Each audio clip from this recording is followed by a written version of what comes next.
Hello friends, welcome to MB coaching classes. और आज हम डिस्कस करेंगे बेसिक वर्ल्ड मैपिंग के बारे में।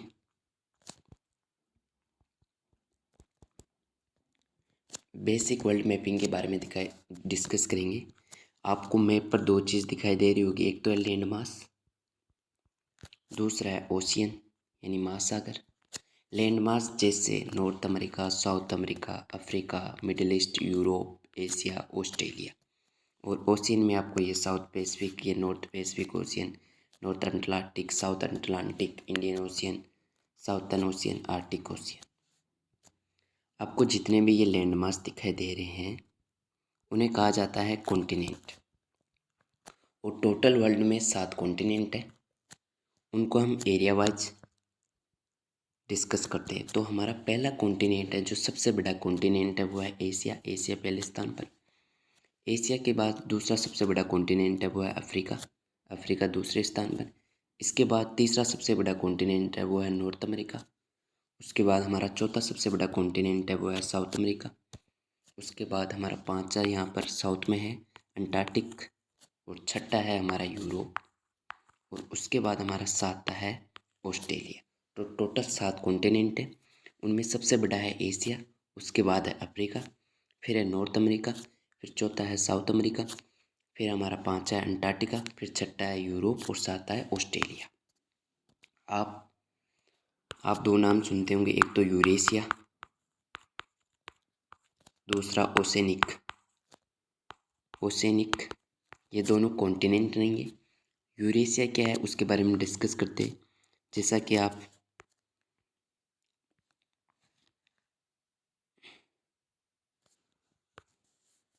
यहाँ पर देख सकते हैं, ये एशिया महाद्वीप पर, ये यूरोप है। इन दोनों को जो अलग करता है, इन दोनों को मिलाकर कहा जाता है यूरेशिया। क्योंकि यहाँ पर पाई जाती है यूराल माउंटेन। यूराल पर्वत पाया जाता है, जो एशिया को यूरोप से अलग करता है। और इन दोनों को मिलाकर कहा जाता है यूरेशिया। यूरेशिया कोई कॉन्टिनेंट नहीं है। उसी प्रकार ये ऑस्ट्रेलिया है।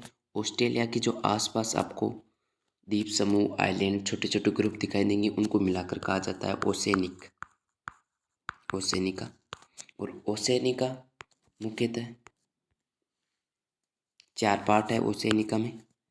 पहला पार्ट है जो ऑस्ट्रेलिया के आसपास का रीजन है, वो ऑस्ट्रेलेशिया। उसके बाद दूसरा है वो है मेलेनेशिया। पहला है ऑस्ट्रेलेशिया, दूसरा है मेलेनेशिया, तीसरा है माइक्रोनेशिया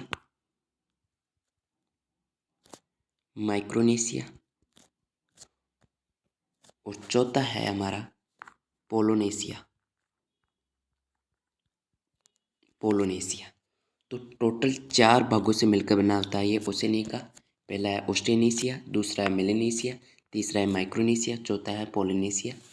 तो हमने 7 महाद्वीप के बारे में डिस्कस किए। पहला सबसे बड़ा है एशिया, उसके बाद है अफ्रीका, फिर है नॉर्थ अमेरिका, फिर है हमारा साउथ अमेरिका, फिर है हमारा अंटार्कटिक, फिर है यूरोप, फिर है ऑस्ट्रेलिया। इसके अलावा हमने यूरेशिया, जो एशिया और यूरोप को मिलाकर कहा जाता है यूरेशिया, जहाँ पर यूराल माउंटेन पाई जाती है, जो एशिया और यूरोप को अलग करती है।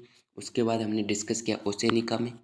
ओसेनिया चार चीज़ों से मिलकर बना होता है। पहला है ऑस्ट्रेलेशिया, जो ऑस्ट्रेलिया के आसपास का जो रीजन है उसे ऑस्ट्रेलेशिया कहते हैं। उसके बाद मेलेनेशिया, फिर माइक्रोनेशिया, फिर पोलोनेशिया।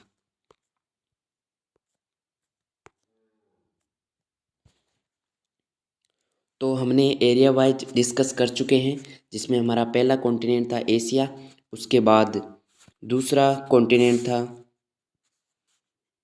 अफ्रीका, उसके बाद नॉर्थ अमेरिका, फिर साउथ अमेरिका, फिर हमारा अंटार्कटिक, फिर यूरोप, फिर ऑस्ट्रेलिया। अब हम डिस्कस करेंगे पॉपुलेशन वाइज कि किस कॉन्टिनेंट की पॉपुलेशन अधिक है और किसकी कम है। उसके बारे में हम डिस्कस करेंगे, किस कॉन्टिनेंट की पॉपुलेशन ज़्यादा है और किसकी कम है। तो इसमें हमारा पहला क्रम है एशिया। एशिया एरिया के साथ साथ पॉपुलेशन में भी फर्स्ट है। उसके बाद है अफ्रीका।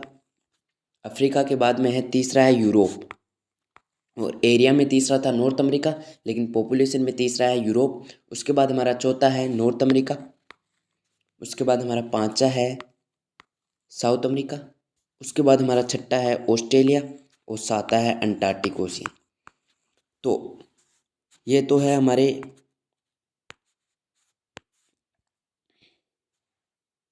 Population wise continent. पहला कॉन्टिनेंट है एशिया, उसके बाद है अफ्रीका, फिर है हमारा यूरोप, फिर है नॉर्थ अमेरिका, फिर है साउथ अमेरिका, फिर है हमारा ऑस्ट्रेलिया, फिर है अंटार्कटिक। जबकि एरिया वाइज में पहला है एशिया, दूसरा है अफ्रीका, तीसरा है नॉर्थ अमेरिका, चौथा है हमारा साउथ अमेरिका, पांचवा है हमारा अंटार्कटिक, छठा है हमारा यूरोप और सातवां है हमारा ऑस्ट्रेलिया। तो पॉपुलेशन में फर्स्ट है एशिया, एरिया में भी फर्स्ट है एशिया, लास्ट में पॉपुलेशन में है हमारा अंटार्कटिक और एरिया में है हमारा ऑस्ट्रेलिया।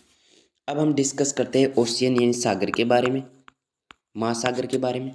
महासागर के हमने दो तरीके से हम डिस्कस करेंगे। पहला कि एरिया कितना है ओशियन का, कितने एरिया में वाटर फैला हुआ है, उसकी डेप्थ क्या है, उसकी गहराई क्या है, उसके अनुसार। यदि हम उसके अनुसार डिस्कस करते हैं तो आपको एक शब्द याद रखना पड़ेगा जिसका नाम है पैसा। पैसा। अब ये पैसा क्या है? पहला है एरिया वाइज डेप्थ वाइज हमारा पैसिफिक ओशियन। उसके बाद दूसरा है हमारा अटलांटिक ओशियन जो एस शेप का है। उसके बाद हमारा तीसरा है आई यानी इंडियन ओशियन।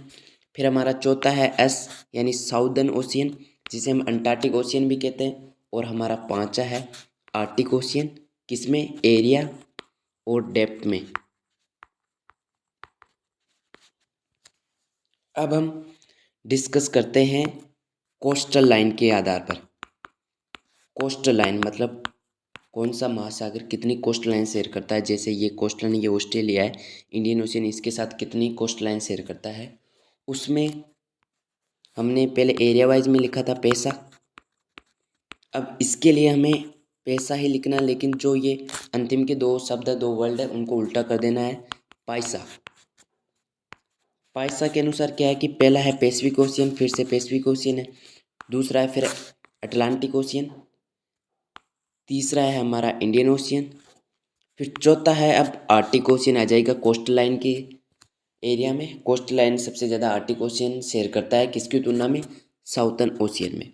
तो सबसे ज़्यादा कोस्टल लाइन शेयर कौन सा ओशियन करता है? पहला है पैसिफिक, दूसरा है अटलांटिक, तीसरा है इंडियन ओशियन, चौथा है आर्कटिक ओशियन और पांचवा है हमारा अंटार्कटिक ओशियन।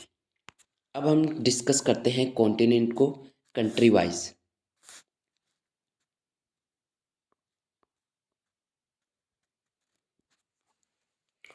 तो अब हम कंट्री के कंटेक्स्ट में बात करेंगे, कंट्री के कंटेक्स्ट में एरिया वाइज।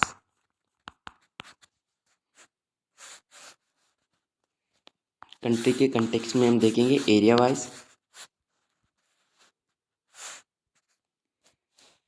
जैसा कि आप देख सकते हैं, तो कंट्री के कंटेक्स्ट में एरिया वाइज में, एरिया यदि हम एरिया वाइज देख रहे हैं किसी भी देश का, तो उसमें उस देश की land boundary plus water boundary दोनों इंक्लूड होगी, यानी दोनों को जोड़ा जाएगा।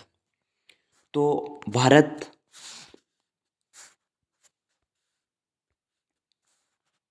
जो इंडिया है वो एरिया वाइज में वर्ल्ड में 7वें स्थान पर है, 7th रैंक है इंडिया के। तो इंडिया की 7th रैंक है, तो इंडिया से पहले कितने देश है? 6 देश है। उन 6 देशों के बारे में हम जानकारी लेंगे।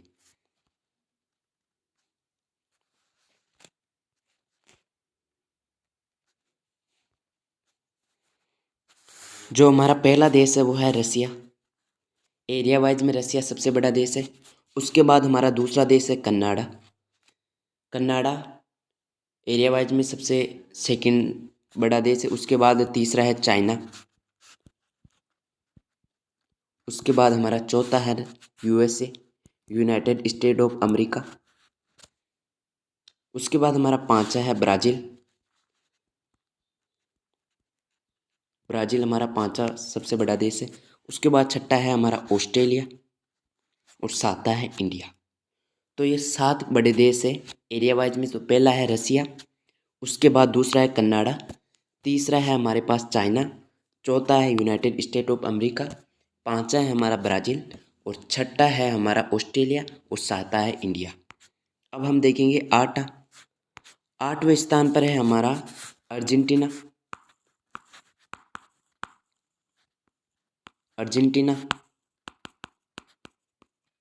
उसके बाद हमारे 9वें स्थान पर है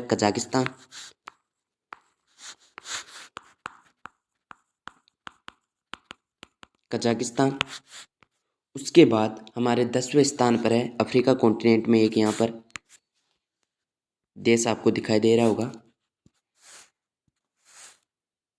जिसका नाम है अल्जीरिया।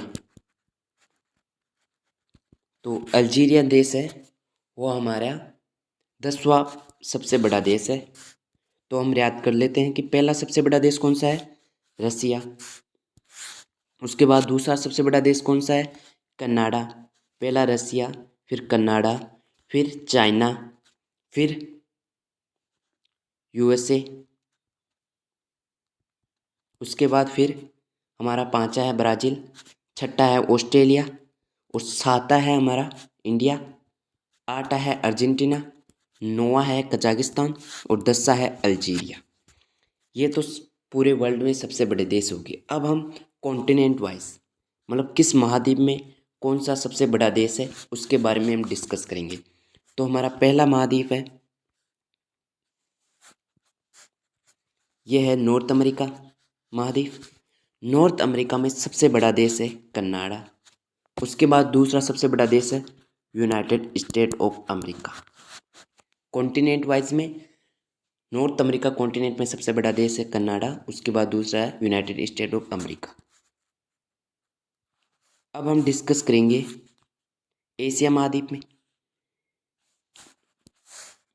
ये हमारा एशिया महाद्वीप है।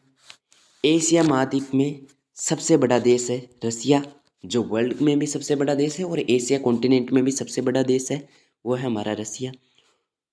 उसके बाद दूसरा सबसे बड़ा देश है वो है चाइना और उसके बाद तीसरा सबसे बड़ा देश है वो है इंडिया। ये एशिया कॉन्टिनेंट में सबसे बड़ा देश कौन सा है, रसिया। उसके बाद चाइना, फिर है इंडिया। ये है यूरोप। यूरोप में जो सबसे बड़ा कॉन्टिनेंट है, यूरोप कॉन्टिनेंट में जो सबसे बड़ा देश है वो भी रसिया है, क्योंकि हमने बात किया यूरेशिया। यूरेशिया मतलब यूरोप प्लस रसिया, यूरेशिया। यूरेशिया में सब मतलब जो यूरोप कॉन्टिनेंट है उनमें सबसे बड़ा देश कौन सा है, रसिया। यदि रसिया ऑप्शन में ना हो तो दूसरा सबसे बड़ा देश कौन सा है, यूक्रेन। यदि यूक्रेन भी ऑप्शन में ना हो तो तीसरा सबसे बड़ा देश कौन सा है, फ्रांस। और पहला कौन सा है, रसिया। तो रसिया यूरोप कॉन्टिनेंट में सबसे बड़ा देश है, उसके बाद है यूक्रेन, फिर है फ्रांस। अब हम बात करते हैं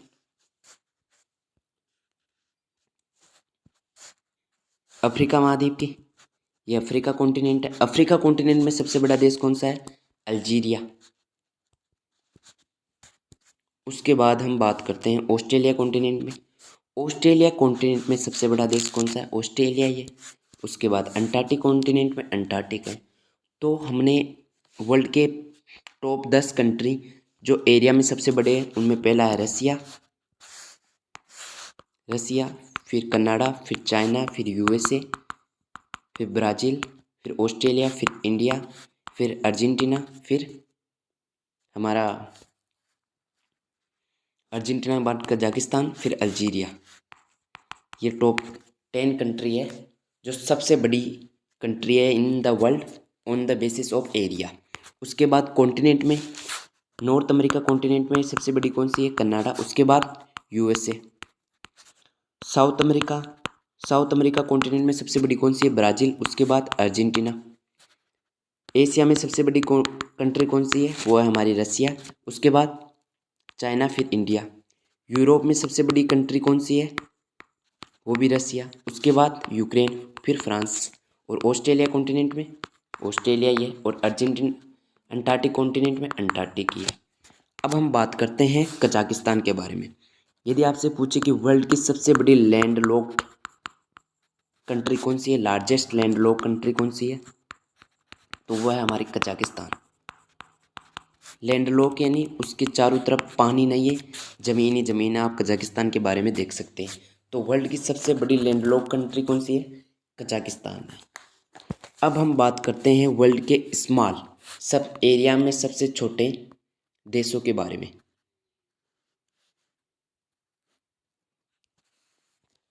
अब हम जानेंगे स्मॉलेस्ट कंट्री, मतलब एरिया की दृष्टि से सबसे छोटी कंट्री कौन सी है, उनके बारे में हम जानकारी लेंगे।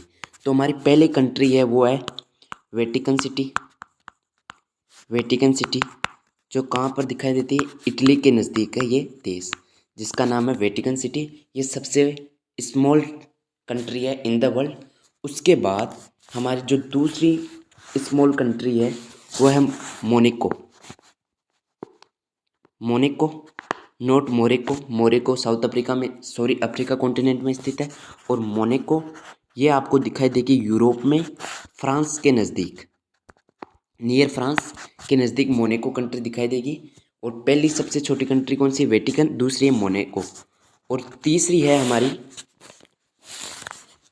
नोरू। नोरू आपको तीसरी सबसे छोटी कंट्री दिखाई देगी। वो कहाँ पर है? ऑस्ट्रेलिया। ये ऑस्ट्रेलिया और ओशियनिक इन दोनों के बीच में है ये नोरू कंट्री। तो पहली सबसे छोटी कंट्री कौन सी है? वेटिकन। वेटिकन सिटी जो इटली के नज़दीक है। दूसरी कौन सी है? Monaco, not Morocco. और तीसरी कौन सी है? नोरू। अब हम डिस्कस करते हैं मोनाको के बारे में 2 पॉइंट। मोनाको, यदि आपसे पूछा जाए कि वो सबसे छोटी कंट्री बताइए जिसकी, या वो सबसे स्मॉल कोस्टल लाइन वाली कंट्री कौन सी है, जो स्मॉलेस्ट कोस्टल लाइन रखती है, वो कंट्री कौन सी है, जिसकी सबसे कम कोस्टल यानी तटीय लाइन है, वो देश भी है मोनाको देश। इसके अलावा आपसे पूछा जाए कि वो सबसे छोटी कंट्री बताइए जिसके पास सबसे छोटा मोनोपोली है, मतलब मोनार्की है, मोनार्की जहाँ पर राजशाही है, तो वो भी देश है मोनाको। तो मोनाको के बारे में हमने 2 पॉइंट डिस्कस किया। पहला पॉइंट तो ये है कि ये सेकंड सबसे छोटी कंट्री, पहले ये वेटिकन सिटी। दूसरा पॉइंट, इसकी सबसे कम, विश्व में सबसे कम कोस्टल लाइन वाली कंट्री कौन सी है? मोनाको। तीसरी सबसे छोटी कंट्री है और उसके साथ साथ यहाँ पर मोनार्की है, मतलब राजशाही है। उसके बाद हम डिस्कस करते हैं नोरू के बारे में।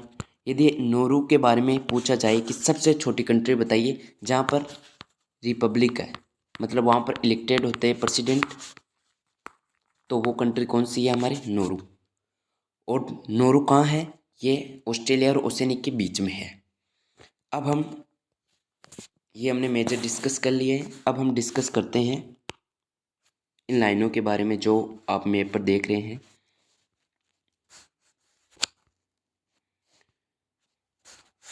इन लाइनों के बारे में हम डिस्कस करते हैं। जो आपको जो ये लेटी लाइनें दिखाई देंगी उन्हें कहते हैं हम लेटीट्यूड, अक्षांश। और जो आपको ये सेमी कलर में दिखाई देगी, सेमी सर्कुलर में, उन्हें हम कहते हैं लॉन्गिट्यूड। उन्हें हम कहते हैं लॉन्गिट्यूड। और जो यहाँ पर लेटी लाइनें दिखाई देंगी उन्हें हम कहते हैं लेटीट्यूड। अब हम बात करते हैं, यह 0 डिग्री जो है 0 डिग्री नॉर्थ या साउथ, इसे कहते हैं 0 डिग्री लेटीट्यूड यानी इक्वेटर कहते हैं। उसके नॉर्थ में 23.5 डिग्री नॉर्थ वाली जो लाइन है, ये इसे कहते हैं हम ट्रॉपिक ऑफ कैंसर, कर्क रेखा। और उसके 66.5 डिग्री जो नॉर्थ में है उसे हम कहते हैं आर्टिक सर्किल। और इसी प्रकार साउथ में जो 23.5 डिग्री पर लाइन है उसे हम कहते हैं ट्रॉपिक ऑफ कैप्रिकॉर्न। और साउथ में जो 66.5 डिग्री की जो लाइन है उसे हम कहते हैं अंटार्कटिक सर्किल। और यहाँ पर हमें एक नॉर्थ पोल है यहाँ पर, और यहाँ पर है साउथ पोल। नॉर्थ पोल है 90 डिग्री नॉर्थ में और ये है 90 डिग्री साउथ में। इन दोनों को मिलाने वाली जो लाइन है उन्हें हम कहते हैं 0 degree longitude, north latitude, longitude. और लॉन्गिट्यूड यानी इसे कहते हैं prime meridian, prime meridian, prime meridian या ग्रीनविच लाइन। जो हमारा इक्वेटर है ये 0 डिग्री लेटीट्यूड है, ये पृथ्वी को 2 बराबर भागों में बांटता है। इस तरफ है उसे कहते हैं हम नॉर्थन हेमिस्फीयर, और जो साउथ में उसे कहते हैं हम साउथ हेमिस्फीयर। जबकि जो 0 डिग्री है, प्राइम मेरिडियन है, ग्रीनविच लाइन है, वो पृथ्वी को फिर 2 भागों में बांटती है। इसे कहते हैं हम ईस्ट हेमिस्फीयर और इसे कहते हैं वेस्ट हेमिस्फीयर। यदि हम इंडिया को देखें तो यह इंडिया, तो इंडिया कहाँ स्थित है? ये नॉर्थ हेमिस्फीयर और ईस्टर्न हेमिस्फीयर, तो मतलब उत्तरी पूर्वी गोलार्ध में स्थित है। तो आज हमने बेसिक जानकारी, बेसिक फैक्ट के बारे में हम डिस्कस किया है, और आगे हम डिफरेंट टॉपिक के बारे में हम डिटेल में डिस्कस करेंगे। Thank you.